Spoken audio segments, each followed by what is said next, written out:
Hi, friend. Are you someone that struggles with social anxiety? Are you lacking confidence when it comes to being around new people or people that you don't really know that well? Do you struggle to feel like yourself, to relax? Do you even identify as an introvert or maybe consider yourself shy? If so, this video is for you. Hi, beautiful souls. My name is Fatima, and on this channel, we talk about all things Christian faith, self-care, wellness, and mental health.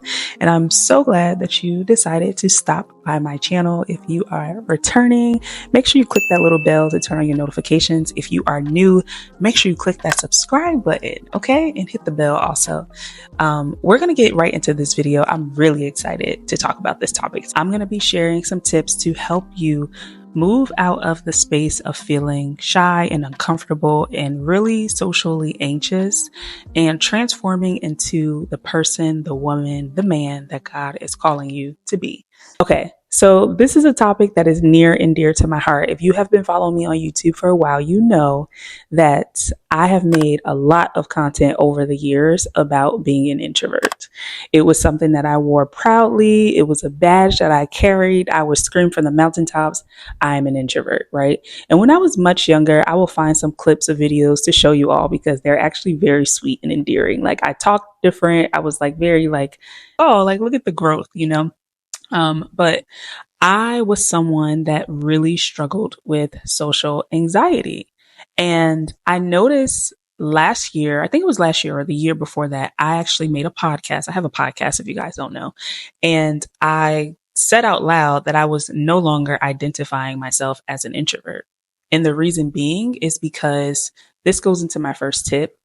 Wearing that label, carrying that label of an introvert keeps you trapped. You have to decide right now that you may have some traits where you like to be alone to recharge, and maybe you don't really like big crowds, and that is okay because I'm right there with you. But carrying this label of introvert brings this certain identity to you that is not an identity of Christ. It's not an identity of God. It's not one of boldness. It's not one of confidence. It's not one of peace. It is not one of being sure in who you are. So tip number one is to drop the introvert label. Drop all the labels. If you call yourself shy, if you say I have anxiety and you just throw it around very willy-nilly, stop doing that. Check yourself when you do it. When you hear yourself saying these things about yourself, maybe say, I used to have social anxiety, or I'm overcoming my social anxiety. Be mindful because we hear ourselves all day long. We are listening to our thoughts and the things that we are saying out loud. So if you're constantly telling yourself this story, it's going to be very, very hard to change it. Okay. So that is tip number one. Tip number two is to change your language, right? So now that you've dropped all the labels about being an introvert and being shy and being anxious, now I want you to adopt new language. Begin to speak about yourself the way that God speaks about you. Begin to speak scripture over your life. Begin to speak those words over your life, because truly, if you are a Christian, if you are a believer, that's who you are. You're not these labels that society maybe put on you or other people maybe put on you, especially in a negative way, right? Because a lot of times hearing the term socially anxious or shy or introverted is usually viewed as negative in a society with a lot of extroverts. It's almost like, oh, like, why are you so uncomfortable, right? It's like, just be normal, just be regular. And it's like, this is normal and regular for you when you're someone that's struggling with that. So what I want you to start doing is to speak life over yourself. Speak scripture over yourself. Speak truth over yourself. You are fearfully and wonderfully made. You are a child of the Most High. Okay. Remember that and speak those words. I would encourage you to find one or two scriptures that really resonate with you, that make you feel confident and bold and like you can really accomplish anything, and repeat those scriptures to yourself every day. When you find yourself saying, oh, I feel so uncomfortable, or oh, I'm just anxious, or oh, I'm just awkward, stop yourself and instead say, I'm a child of God. I'm fearfully and wonderfully made, or insert whatever scripture resonates with you. Tip number 3 is to start living in your expertise. Live in your expertise. We are all good at something. We are all blessed and gifted with certain skills and talents and things that God has gifted us to do really well. For me, one of the things that I do really well is speaking to others, is encouraging others, is helping people get clarity, listening really well, and building people up based upon what they are sharing with me in the area that they need. I am really good at that. And that is something that when I do it, I feel my confidence level rising. Even if I'm having a bad day, I have a conversation with someone and I walk away from that conversation and they say, "Oh my gosh, that helped me so much. Oh my gosh, like I'm so grateful for that conversation." Or "Thank you so much for just being such a great listener." That boosts your confidence. And I'm not saying that we should be seeking validation from man. That's not what I'm saying at all. But what I am saying is when you are fully in alignment with your gifts and in your purpose, in your calling, people are going to notice and people are going to speak life into the areas that you are giving them life in, right? So if you notice a certain thing, a certain quality about you that people always say that you bring. Maybe you make people feel really joyful or you make people feel really happy when you're around. That is a gift from God. And that is something that you can lean into to build your confidence. And also those gifts may look like other things. Maybe you're a great singer, or maybe you really love children and you can just, you can get the most troubled kid to just love you and to just be kind and to be sweet and to be a good kid, right? Maybe you're just really good with animals. Whatever that thing is that you are just so good at, it, and everybody else compliments you on it too. Do those things more often, and I promise you, your confidence will increase. Tip number 4, and this is probably one of my favorite ones, if I'm being honest, is to show up like her. Okay, show up like that girl because you are that girl. Show up like that woman. In order to fully step into your womanhood and to embrace who you are and who God has called you to be, you also have to dress the part. Like, yes, that whole saying of like fake it till you make it is kind of annoying, but it also is true, right? Like there is a science to embodying something before you get there that tricks your brain into thinking that you are already there. And how do you do that? By transforming who you are, transforming your space, transforming your living environment. So I'm going to give one example really centered around your physical appearance because I've been having a lot of fun with that lately. So the first thing I want you to do if you want to transform and really showing up like her, showing up like the best version of yourself in your style, your hair, your makeup, your aesthetic, your whatever, first thing you want to do is find some inspiration. Now, for me, I've always been really into mood boards and collages and Pinterest boards. That's just always my vibe. Even when I was in high school, my entire wall in my bedroom was covered with photos from magazines, Essence magazine, 17 magazine, of just things that inspired me, right? And that never stopped. Now I just have a more sophisticated version of doing that, which is Pinterest boards. So I have a board for pretty much like every area of my life. I have a board for what I want my style to look like. I have a board for what my style looked like in 2020 versus what it looked like in 2022. And then I have a board for now, right? And I have a board for natural hairstyles. I have a board for protective hairstyles. I have a board for my makeup looks. And what is really cool to see over time is how my style has evolved, but also I can see how I have fully embodied, like it went from just being a vision board to this is who I am. This is how I carry myself. And also, if you're like struggling to like figure out where to start, I would say start with like celebrities. There's nothing wrong with that. There's nothing wrong with starting with someone that you admire, right? So when I was in my early 20s, one of my biggest fashion inspirations was Claire Huxtable. I was obsessed with her style, her hair, her confidence, her elegance. I just love and still do love Claire Huxtable. So she was like my muse, so to speak, for my vision board when I was in my early 20s. And it was reflected in my style. It was reflected in my hair and my makeup. That was a big part of my evolution of how I dressed and how I carried myself, right? 2020, I remember, I don't have a person in mind as to who I was inspired by, but I remember my style at the time was very feminine. It was very like poofy sleeves and like bows tied in like a crop top. It was very like frilly. I wore a lot of like ruffle skirts and like bright colors. And I loved that. I loved that era so much. It was so cute. It was so feminine. And I was really leaning into that because I had spent so much of my younger years dressing really hard, I would say, almost as like a protection, as like a defense mechanism.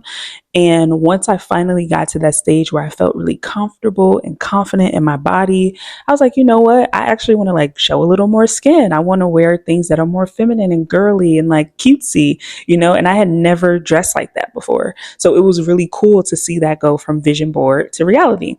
And now today, I'm in a space where my style is definitely a lot more minimal.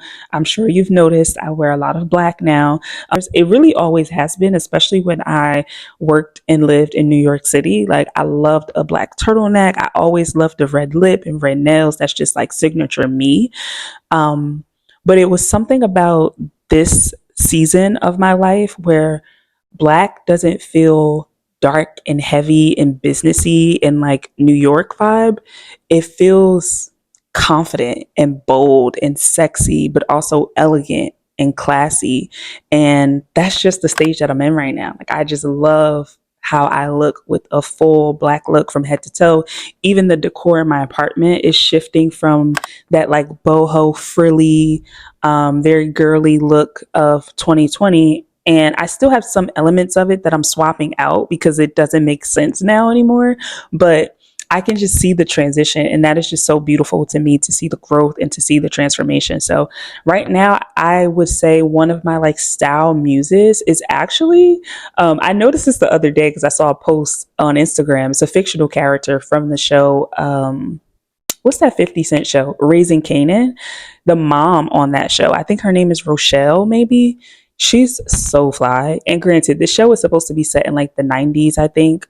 Or maybe the 80s. I'm a vintage girly. I love vintage to this day. Even though I'm not decked head to toe in vintage, I love vintage jewelry. I love a classic vintage hairstyle, like a big curly, like, and she kills this look every time. I don't even watch the show anymore, but sometimes I will just look up pictures of her because every episode she eats, okay? It's giving body, it's giving black, it's giving boss, but it's sexy. It's not like masculine. Red nails with the gorgeous hair. The makeup is always just, she's just chef's kiss to me. Like, I just love her aesthetic. And I noticed that it is very influential to my aesthetic right now. It was something that I noticed after the fact, but it's like now that I know, I'm like, oh yeah, I'm looking up her for outfit inspiration. Even though it's vintage, I can make it modern, right? For inspo, it can be someone from the past, someone presently. I want you to define your style, create your own version of it. We do not want to be replicas of anybody else that's out there. I know everybody is inspired by someone, and that is okay, but still make it your own, right? Still have like that signature thing that's just you. Like for me, everybody knows this. Red nails, that's my signature. It don't matter the season, it don't matter the shape, if my nails are long, if they're short. Red nails are my signature. Like when I paint my nails other colors, it just doesn't even make sense because red nails are my signature. At one point, I lived in a red lip. That's all I wore. I didn't wear gloss. I didn't wear mattes. I didn't wear purples and blues. I just wore a red lip. That was my look. And even if I did experiment, because in my 20s, I told you I was a little more experimental in my early 20s, but like after that experimental stage of wearing every color under the sun, I definitely was like, oh, the red lip is my look. So I want to encourage you to do that. And there's all these like cool quizzes and things that you can take online to really help you to define your style.